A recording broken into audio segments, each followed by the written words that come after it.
2 months ago was September, summertime. That is now long gone, forgotten and long gone.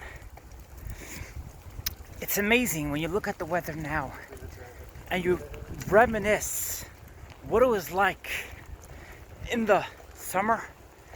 At least me, I can't help but feel an amazing feeling of freshness, of spiritual growth and happiness.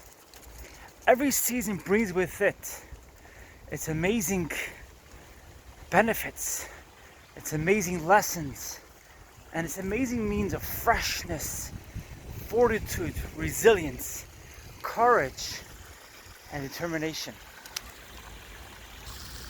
Take a look at that. Take a look at that amazing spring right behind me.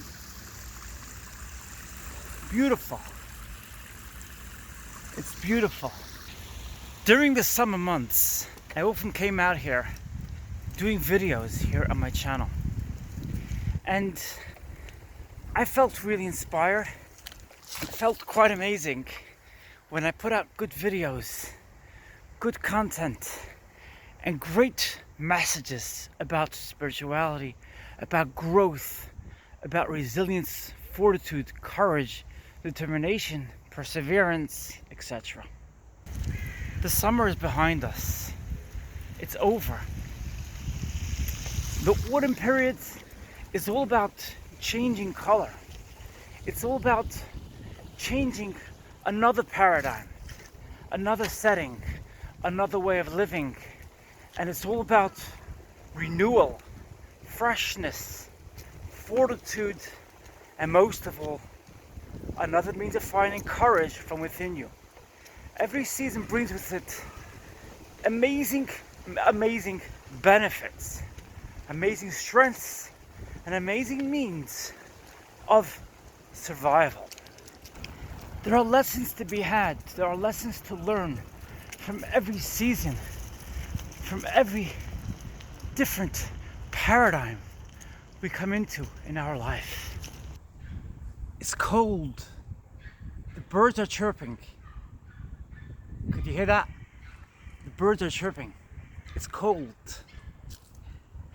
The winter is about to come upon us. We have about a little over a month and a half left until the winter comes upon us. It's cold. In some ways, it's even treacherous. It's been a pretty cold start to the coming winter. The autumn period, the fall period, has been pretty cold this year. It's pretty amazing though, because at least I've seen amazing lessons which the season has taught me. Listen to the bird. I'm not sure if you can hear the bird in the background. Beautiful sounds, the bird all around me, the birds all around me. This season has been all about renewal from a different paradigm, renewal from a different perspective, freshness, understanding, calibrating that means of understanding, and realizing what it is you could learn from, what it is you could learn from the season, what it is you could learn from the world around you, and what it is that you and I could bring to this world. How could we benefit each other? How could we bring benefit for each other? Last night, I took myself out to have a feast. I fasted a week ago for 4 days. No food, no water. And I decided that I'm going to take myself out to have a feast. I've taken myself out to watch a film, and I've taken myself out to have a feast. It's of vital importance to care for yourself, to reward yourself, and to be kind to yourself. It's of vital importance, and it is so pertinent that you look after yourself, that you look at yourself as if you were a child and you were the parent looking after yourself. It's so important. And so often in my life, I've forgotten that. I've forgotten myself. So often in my life, I believed in other people's paradigms. to the point where I totally forgot about myself. And thank goodness that's changing. I'm not afraid to be alone in this world. I'm not afraid to be in solitude in this world. I'm not afraid. I'm not afraid of rejection anymore. What doesn't break you makes you stronger. What I've been through in my life has taught me that I have myself. I have my back. And I've also learned in my life amazing lessons. I contributed to this world in the most amazing ways. Whether it is as far as children having contact with their parents, I've set precedents in this country. I've changed the momentum by going to the Court of Appeal, having my story lambasted and spread on over 100 websites. And I've changed the paradigm wherein I've set precedents for myself. I don't need somebody else to justify me, to validate me, to make me feel worthy. You could do that too. You could come along with me on my amazing journey and find within you that strength, that spark, even if it was buried under years and years and years of rubble, dirt, and layers of other people's anger, frustration, and trauma. How many of us are the victims of other people's trauma? How many of us go through life struggling in trauma because victims of trauma have violated our boundaries, have trespassed our boundaries, and hurt us? Throughout my lifetime, I've noticed one thing in particular, and that is that those who hurt you are people in pain. Those who come across as bullies are not really bullies. They're just people with past pain and trauma. Their trauma comes to haunt them, wherein they go and violate the boundaries of others. I've learned in my life an amazing precedence, and that is that when you are being violated, you're being trespassed, your boundaries are being disobeyed, and somebody's trying to belittle you, make you feel unworthy, is making you feel inferior, and somebody's being unkind to you, take a step back. Say goodbye to them, even if it's just figuratively. Say goodbye to them. Separate yourself from that person. Don't stay in contact with a bully. Don't stay in contact with somebody who use you, abuse you, and use you for their own benefits.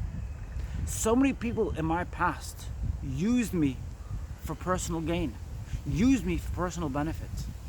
And I have hence set a barrier. And I said, no more, that's it. I have myself, and that's good enough. Whilst people in my past did pay their way, they paid to be able to enjoy the fruits that I brought forth as a result of their squashing and using me.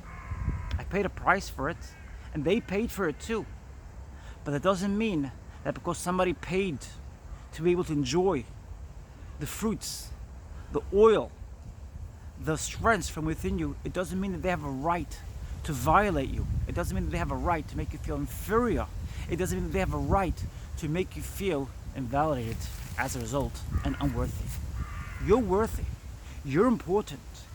You have come to this paradigm, you have come to this universe because you're strong, and you're given certain benefits and certain kindness from God. It's a kindness to come to this incarnation. It's a kindness. God's given you that kindness. Appreciate it, and don't disobey it, and don't forget it. If you're in a setting wherein you're feeling so depressed, so forlorn, and even suicidal, just bear in mind one thing. If you do over this life, it's not going to be any different. In other words, if you want to end your life, just be aware. You're going to have a repeat in another schooling perhaps, but it's going to be a repeat of this life. You have to do this life. You're here for a purpose. You're here to do this life. You're here to serve the life you're serving, and you can't change that. There's nothing you can do. You can't change it. Just come to terms with it, appreciate it, acknowledge it, and use it to the best of your ability. And if you can't make yourself feel happy, love yourself for whatever you have achieved. Every one of you has achieved something in your life. That's today's amazing video. If you enjoyed this video, smash that like button. And why not feel free to share this video with your friends, family, acquaintances, and peers. Share away. I give you my blessings to share this video away with anyone you wish. Leave your thoughts in the comment section down below, and please let me know if you happen to know who I quoted yesterday in the beginning of my video when I asked the question, who said the following statement? God, why have you forsaken me? And God, forgive them, for they know not what they do. Who said this? I'm waiting for somebody to answer the question in the comment section down below. I look forward to seeing you in my next video, which is going to be coming out tomorrow night. Have a great Saturday. Have a great Shabbat. A peaceful Saturday. A peaceful Shabbat. I love you so much, and I look forward to seeing you tomorrow night. Bye.